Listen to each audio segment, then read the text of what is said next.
high energy. It's very shouty as well at times, which is a good thing when people are like, well, I don't know what to expect. Yeah. So because of that, it's not straight stand-up, and which is quite something very nice about it. Yeah, I mean, it's like, because a lot of people do split shows. Like, I mean, me and Eric are both doing our hour next year, and we thought it'd be a good, nice thing to sort of just get people into it slowly, instead of just going, bow, here's our hour, just do a split show. But then split shows tend to be sort of like, it's just half an hour done. Doesn't really feel like a show.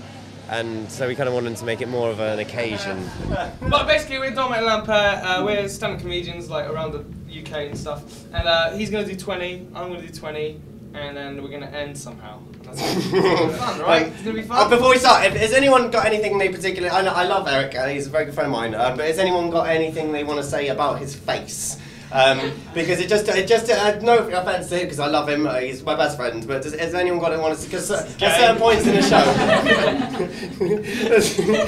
has anyone got anything, like, because at certain points it tends to like jar the show, where people like in the middle just feel they have to just go, gums, in the middle, and like tends to just ruin everything. So we just like to address it. We try and sort of install new things every day, and try and mess each other up, and have fun with it, and just to keep it exciting, keep it fresh. For yourselves more than the audience? Yeah, definitely. And I think if we're definitely, with me and Eric, we're very sort of energetic, and hopefully you can tell that we're having fun on stage. Did you say the Cod Eyes one? Yeah. Yeah, we got the Cod Eyes one. The rock and roll son of the child catcher.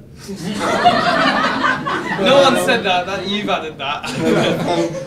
Tim Burton's had sex with the lamppost. Classic. Are you living together as well? No, we're not. We were actually gonna, right?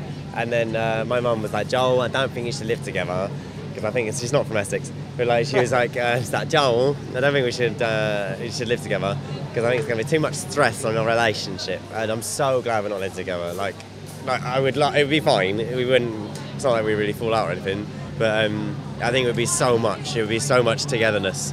So it's good. I think it's good. So it's a good. How's the relationship at the moment after sort of a week and a half gigging solidly together? Yeah, it's fine. It's fine. I think it's that thing of making it exciting for both of us, and making it sort of keeping it fresh, and it's like a little relationship. Like if you're having a relationship with a girl, or a man, whatever is your sort of inclination, then you've got to keep it exciting every now and again by maybe once in a while just being naked in the garden.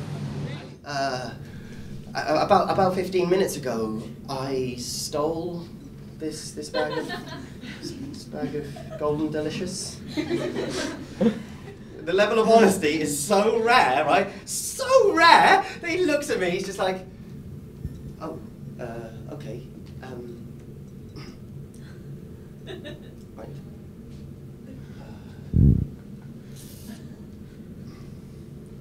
Are you from head office? Everyone seems to be enjoying it and going with the flow of it, and sort of going with the sort of scatty nature of the whole piece, and it's all over the place, and how we like to talk to the audience lots and sort of go in and sit with them. And yesterday we had this woman with massive breasts, absolutely huge breasts, and so we had to talk about it. Like, we had to just go, you have an ample bosom.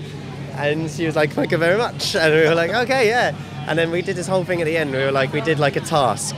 She said, oh, do this thing. And we were like, okay. We're like, if we do it, can we both touch your ample bosom? And she was like, yep. And so we did it, and then we got up on stage and touched her ample bosom. So she didn't get naked or anything. It was Did you get a whoop? It was fully overclothed. It wasn't predatory. Like, once I was on a night bus, right, and when it's like really cold, sometimes it gets all condensated on the top deck, right? I was there, it was about 3 o'clock in the morning, and like I was drawing stuff on the windows, and I was just like in a condensation. And so I just drew like a line down the window. I was just like, down the window, like that. And then about 3 minutes later, I was bored again, so I just drew another line. I was just like, next to it. And then this random man from behind me just leant over me, put 2 lines across, and North in the corner goes, North and crosses, go!